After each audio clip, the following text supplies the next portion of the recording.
Assalamualaikum warahmatullahi wabarakatuh.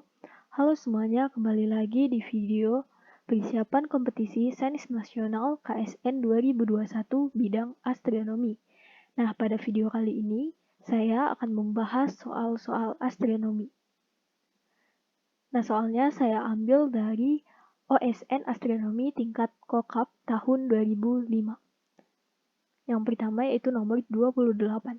Dari sebuah lokasi, sebuah planet terlihat dengan mata telanjang cemerlang di langit malam sekitar tengah malam hampir tepat di zenit. Planet tersebut adalah A. Merkurius, B. Venus, C. Jupiter, D. Neptunus, E. Pluto. Pembahasan. Planet yang dapat dilihat dengan mata telanjang adalah Merkurius, Venus, Mars, Jupiter, dan Saturnus. Ciri khas dari tiap planet ini adalah sebagai berikut. Yang pertama, Merkurius. Merkurius memiliki warna kuning terang yang unik. Merkurius akan tampak paling terang pada saat elongasi maksimum timur atau barat. Pada hari-hari di fase elongasi maksimum timur, Merkurius tampak sangat terang ketika matahari tenggelam dan dikenal sebagai bintang senja. Pada fase elongasi maksimum barat, Merkurius tampak sangat terang ketika matahari terbit dan dikenal sebagai bintang pagi. Venus. Venus adalah planet yang ukurannya paling mirip dengan bumi. Venus memantulkan cahaya matahari dengan warna perak cemerlang. Planet ini adalah objek paling terang di langit malam setelah bulan. Venus, seperti juga Merkurius, akan tampak paling terang pada saat elongasi maksimum timur atau barat. Pada hari-hari di fase elongasi maksimum timur, Venus tampak sangat terang ketika matahari tenggelam dan dikenal sebagai bintang senja. Pada fase elongasi maksimum barat, Venus akan sangat terang ketika matahari terbit dan dikenal sebagai bintang pagi. Yang ketiga, Mars. Mars dilapisi dengan oksida besi, sehingga warna planet ini berpendar merah unik. Mars berpendar merah redup di langit malam hampir sepanjang waktu, kecuali ketika berada pada fase oposisi yang terjadi setiap 780 hari, sekitar 2 tahun. Mars berpendar sangat terang dan terlihat lebih besar. Lalu yang ketiga ada Jupiter. Jupiter adalah benda paling terang di langit malam setelah Venus. Dia tampak sebagai benda putih bersinar. Lalu yang terakhir ada Saturnus. Saturnus tampak seperti lampu kuning putih kecil. Cincin Saturnus tidak dapat terlihat dengan mata telanjang. Kita memerlukan teropong untuk melihatnya. Nah, Mars, Jupiter, dan Saturnus adalah planet-planet superior, yaitu jaraknya ke matahari lebih jauh dibanding bumi ke matahari, sehingga akan tampak sangat terang jika dalam fase oposisi. Pengamat di muka bumi akan melihat fase oposisi di waktu tengah malam. Dengan demikian, planet yang terlihat kemungkinan besar adalah Jupiter. Jawabannya yaitu C. Nah, ini adalah foto planet Jupiter. Kita lanjut ke soal nomor 29, soal yang kedua. Warna bintang menunjukkan titik-titik. A. Diameter bintang. B. Komposisi kimiawi bintang. C. Temperatur permukaan bintang. D. Jarak bintang. E. Umur bintang. Ke pembahasan. Warna bintang menunjukkan temperatur permukaan bintang. Bintang yang dingin dengan temperatur permukaan 3000 Kelvin memancarkan lebih banyak cahaya merah daripada biru. Karenanya tampak berwarna merah. Bintang yang hangat dengan temperatur permukaan 5800 Kelvin seperti matahari memancarkan gelombang tampak dengan cukup merata. Karenanya tampak berwarna kuning putih. Bintang yang panas dengan temperatur permukaan 10.000 Kelvin memancarkan lebih banyak cahaya biru daripada merah. Karenanya tampak berwarna biru. Nah, ini ada tabel temperatur bintang, terus ada warnanya, massa, radius, luminitas, dan garis-garis hidrogennya. Ini sudah dibahas pada video sebelum ini.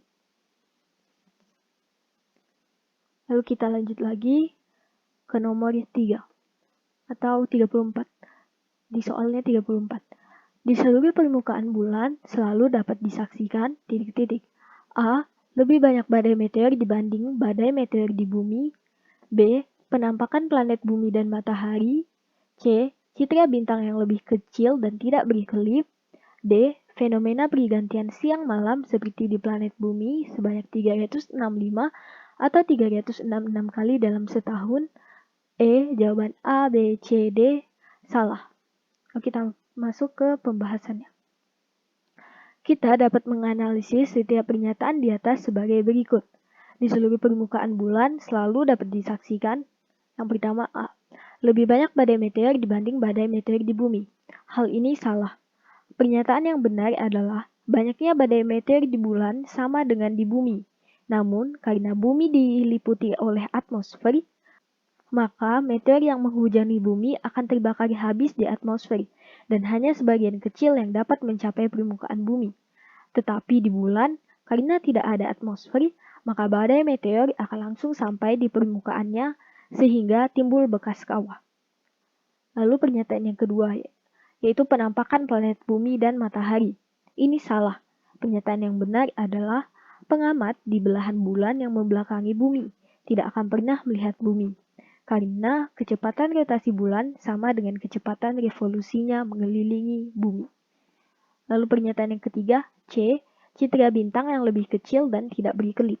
Ini salah, karena citra bintang akan sama ukurannya, karena jarak ke bulan bintang sama dengan bumi bintang, dan dalam keadaan tidak berkelip, karena tidak ada atmosfer.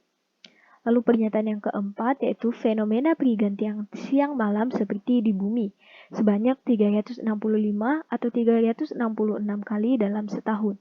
Ini salah. Yang benar adalah fenomena pergantian siang malam di bulan adalah 1 hari bulan sama dengan 29,5 hari bumi. Jadi dalam setahun bumi ada sebanyak 365 per 29,5 atau 366 per 29,5 hari bulan.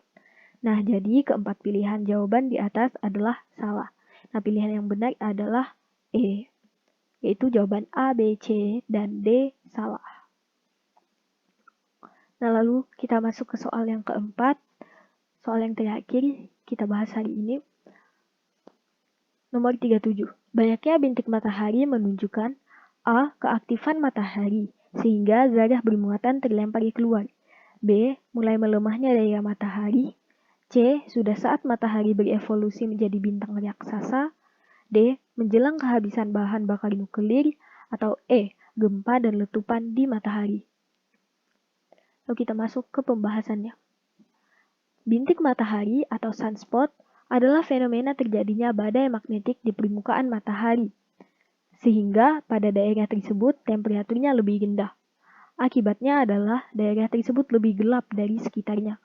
Kejadian yang berhubungan dengan bintik matahari adalah terjadinya suari matahari atau solar flare, yaitu pelepasan energi magnetik yang cukup besar, dan coronal mass ejections atau pelepasan massa korona, yaitu ledakan yang terjadi di korona matahari, di mana matahari melepaskan zat bermuatan keluar. Nah, dari soal ini, banyaknya bintik matahari menunjukkan jawabannya adalah A. Keaktifan matahari, sehingga banyak zat bermuatan terlempar keluar. Nah, hanya sekian yang dapat saya bahas. Jika terdapat kesalahan, mohon dimaafkan. Wassalamualaikum warahmatullahi wabarakatuh.